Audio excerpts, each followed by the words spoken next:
Without any warning, I got the news that my mother-in-law had passed away. Naturally, I wanted to attend the funeral, but my husband yelled at me. "Don't you dare come, do you understand? What kind of daughter-in-law wouldn't go to the funeral? My mom hated you. Don't even think about showing up, you'll just be a nuisance." Although my relationship with my mother-in-law was never close, she was still gone, and not attending the funeral as her daughter-in-law felt very disrespectful. Ignoring my husband's words, I decided to go to the funeral home, even though it was a bit far away. When I arrived, I saw my husband leading the mourning rituals. Wait, what's going on here? Whose funeral is this? What I discovered next was a shocking truth that was hard to believe. My name is Sophia. I'm 30 years old, and I've been married to my husband William for 3 years. Things were good back then, but not anymore. I won't sugarcoat it, I'm not happy with my marriage. The main problem is my husband. I became a housewife after we got married because when he proposed, he asked me to quit my job and stay home. Since I was just an office worker without much passion for my job, I agreed and quit. But that was a mistake. In the first year of our marriage, things were relatively fine. But in the second year, things changed. I used to get $11,000 a month from my husband for living expenses, but suddenly it was cut down to $500. "William, making ends meet with just $500 is impossible," I said. "I'm covering the rent. All you have to worry about is utilities and groceries, right?" he replied. But even for basic household items, $500 wasn't enough, especially when you consider utilities and food. "You're supposed to make it work, aren't you? You're living on my income, so figure it out," he said. In the end, he wouldn't budge, so I had no choice but to make do with the $500, no matter how hard it was. My husband eats more than the average person, which makes things even harder. After a year of living off my savings, I watched my balance shrink steadily since I had no income. Every time I checked, the number got smaller and smaller, and it filled me with a deep sense of dread. What will happen to me when the account hits zero? $500 just isn't enough, no matter how hard I try. William shows no signs of increasing the household budget. What am I supposed to do? That's when I decided it was time to go back to work. Even if I could only find a part-time job, I might be able to earn between $800 and $900 a month, which would make life easier. That night, when I suggested the idea to my husband, he reacted strongly, almost in shock. "Work? You can't be serious." "No way," he said. "Why not? It would give us more breathing room," I replied. "If life is tough, it's because you're bad at budgeting. It's your fault," he shot back. "I've done all I can, but life is still hard. That's why I've been considering other options." Playing the victim. "Huh? You only live because of me. How dare you even suggest that?" His dismissive tone fueled my growing anger, and before I knew it, I was yelling at him louder than I ever thought I could. "Enough is enough. You're the one who wanted me to be a housewife. Since when does yelling solve anything? I just want you to understand, how can anyone make ends meet with just $500? Shut up. Stop blaming others and figure something else out. You loser," he spat, pushing me aside and storming out of the living room. I fell to the floor, tears streaming down my face. Why is this happening? All I wanted was a peaceful married life. I always felt the need to talk to someone about my worries, but my parents live far away, and visiting them isn't easy. I couldn't stay silent anymore, so I tried to talk things out. On the other hand, my in-laws live only an hour away by car, but my husband doesn't get along with them, so we've had no contact with them since we got married. Talking to my in-laws was pretty much out of the question. After getting married, I moved closer to my husband's workplace, making it difficult and expensive to meet up with my old friends. As for my friends back home, I can only imagine what they'd say if I tried to meet up with them. So here I was, living in fear of my own husband. Then, things started to change. Recently, my husband has been spending less time at home. He started working late and going on more business trips, so he's rarely home for dinner. If he's not eating at home, I don't need to buy as many groceries, which helps me manage with the $500 he gives me each month. Also, I've started working from home and now make about $700 a month. I've begun enjoying a more independent lifestyle, especially when he's not around, and this has been going on for about a year now. Lately, My husband has been too busy with work to come home much, but when he does, he treats me terribly and shouts insults at me. Recently, he hasn't even been giving me any money for living expenses. Then one day, something unexpected happened. When my husband came home from work, he seemed really shaken. Without any warning, he blurted out, "My mom is dead." "Wait, what? Are you joking?" I asked, stunned.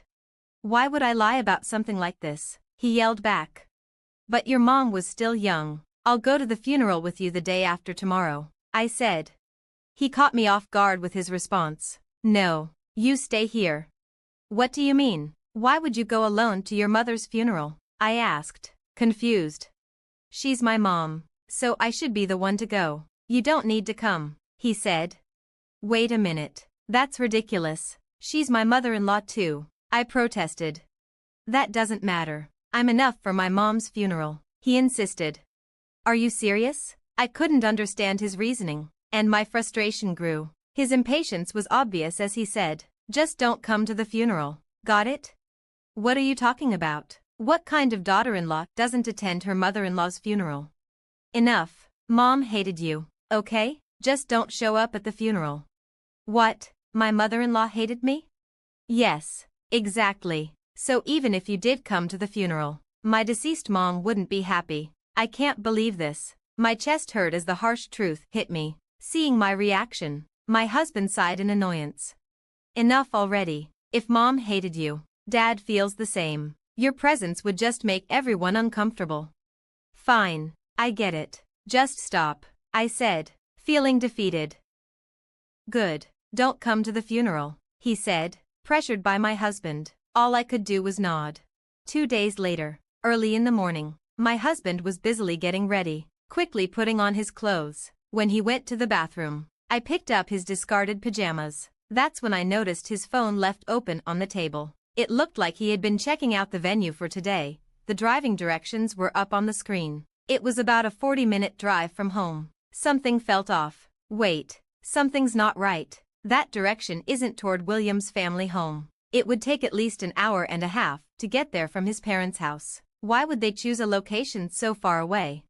Caught up in these thoughts, my husband returned from the bathroom. Having finished setting his hair, I quickly moved away, pajamas in hand, making sure he didn't notice I'd seen his phone. He said, "I'm leaving," and walked out the door. Still feeling uneasy, I decided to attend my mother-in-law's funeral, dressed in mourning clothes.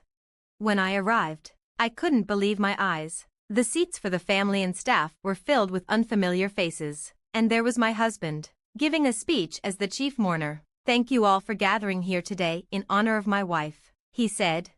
"My wife, Riley?" I watched in shock as William shed tears, pretending to be a grieving husband. Normally, I would have confronted him right away, but I couldn't bring myself to break the solemn atmosphere. Just then, I overheard a conversation between some women sitting behind me. "Did you hear? The chief mourner is divorced." "Really? He seems so steady." "Yeah, his previous wife was a handful. You know, apparently, she left him with a huge debt. That's troublesome." Finally, she left the divorce papers and walked out. He met his current wife soon after, even knowing she was sick and wouldn't live long. They got married because they were in love. So it's a love story. Huh? Debt? Leaving? I had never done any such thing. Anger boiled inside me as I realized the story had been twisted. I had to check for myself. Upon investigation, I discovered that our divorce had been finalized about 6 months ago. My husband probably met his now sick wife soon after our divorce and married her. The reason he hardly came home was that he was living a newlywed life with her. As I connected the dots, my anger reached its peak. He had me removed from the family register and married another woman behind my back. Enough with the insults already, this was it. I'd had enough. It was time for reckoning. With revenge in mind, I hailed a taxi and headed straight for my mother-in-law's place, where I suspected she'd be. I directed the driver as best as I could remember, and somehow, we made it. I rang the doorbell, and with a cheerful hello, my lively mother-in-law appeared. Her eyes widened as soon as she saw me. "Oh my, Sophia, is that you? Long time no see," she exclaimed. "Mother-in-law, you look well. You look good too." "Sophia, What brings you here? I came unannounced, but there's something urgent I need to talk to you about, I said, trying to keep my voice steady. Something you have to tell me? Yes, of course. I told my mother-in-law everything that had happened, how I'd been mistreated by my husband, how I wasn't getting enough for living expenses, and even the fact that he had already divorced me. As I spoke, tears welled up, and I began to sob. My mother-in-law gently rubbed my back to comfort me. Sophia, I'm so sorry you've had to go through all this. My idiot son. Please forgive me. It's okay. I should apologize for showing up and talking about this. Why didn't you come to me sooner? William told me you didn't like me.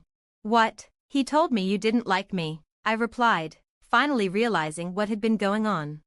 It hit me then. My mother-in-law and I had been deliberately kept apart. My husband probably thought it would be troublesome if she and I got along, especially if it went against his plans. Meanwhile, without my knowledge, he'd apparently asked his family for financial help multiple times, blaming it all on me. Sophia's sick and needs money, he'd say. Sophia can't work, so things are tight. Please help, for Sophia's sake, and so on.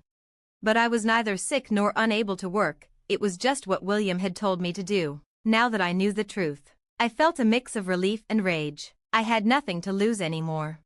Fighting my fear, I shared my plan for revenge with my mother-in-law and decided to return to the funeral. Although the service had ended, a few people were still around. I approached one of them and asked, "Excuse me, do you know where the deceased's family lives? I couldn't make it to the funeral, and I want to bring some flowers later." Pretending to be an acquaintance, I managed to get the address of my husband's mistress's family home.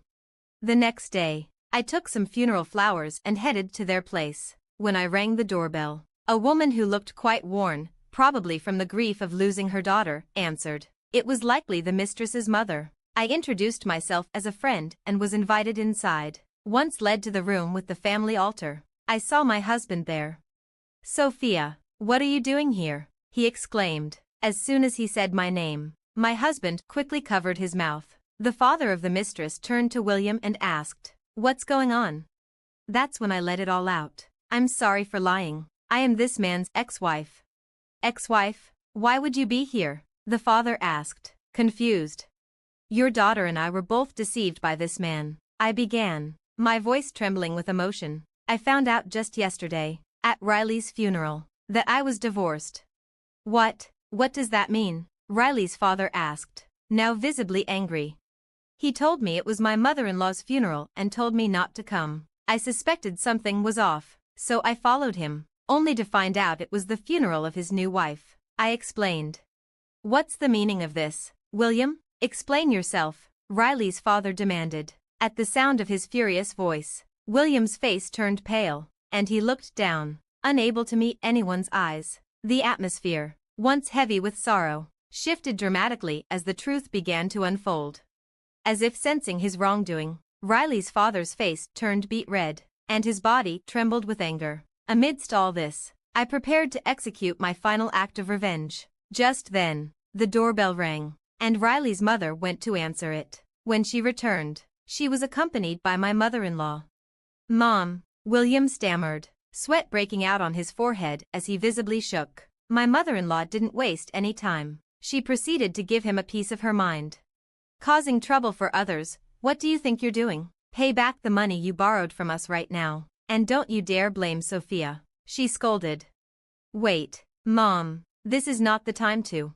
You owe an apology to Sophia, to that woman, and even to your parents right here, right now. Do you even understand what you've done? Declaring me dead and removing Sophia from the family registry, that's the height of disrespect. Mom, can we talk about this later? This isn't the place to." "That's exactly why it's the right place. It would be unfair to the other woman and your parents if I didn't say something. I'm here to make sure everyone knows what a loser you are," my mother-in-law declared. Riley's father, now enraged, grabbed William by the collar and shouted, "You've got to be kidding me." Terrified, William started to cry on the spot. It turned out that William had lied to Riley's father about needing money for Riley and had borrowed from him. Upon questioning, it was revealed that William had gambled away all the money. In the end, William was kicked out of Riley's house and faced legal actions. Ignoring his tearful face, I turned my back with my mother-in-law and started to walk away. But just then, a desperate voice called out from behind. "Wait, Sophia." I turned around slowly. "What?" I asked. "I'm really sorry, can we start over?" he pleaded. "Excuse me?" I said, incredulous. "If you don't help me, I'll be sued," he cried. "Don't worry, I plan on suing you too," I replied calmly. "What?" he stammered, shocked. I had already made up my mind. After all the unfair treatment and the fake divorce papers, I was determined to take legal action. "Please forgive me," he begged. But I was fuming. I unleashed all my pent-up emotions on him.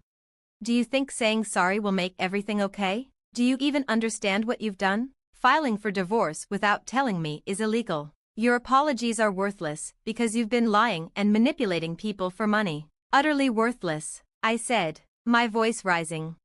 "Sophia, please, wait," he pleaded again.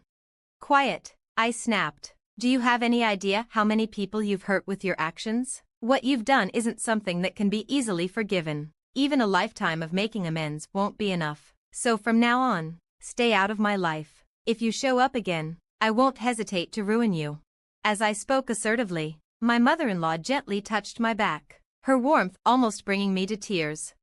In the end, William had to pay back the $10,000 he borrowed from Riley's father in one lump sum. Additionally, he had to pay me alimony and a fine for forgery. His salary was never that high to begin with, so the financial hit hurt him badly. He even had to go into debt to pay the alimony. And now he's getting collection calls at work. It's only a matter of time before he loses his job. As for me, I went back to my old job right after the divorce. Now, I'm living in an apartment near my workplace and enjoying peaceful days. Since then, I've been meeting with my mother-in-law regularly, updating each other on our lives. Our relationship has deepened even more after the divorce. My mother-in-law, who stood by me as we confronted her own son, has become like a second mother to me, and I plan to cherish her as such from now on.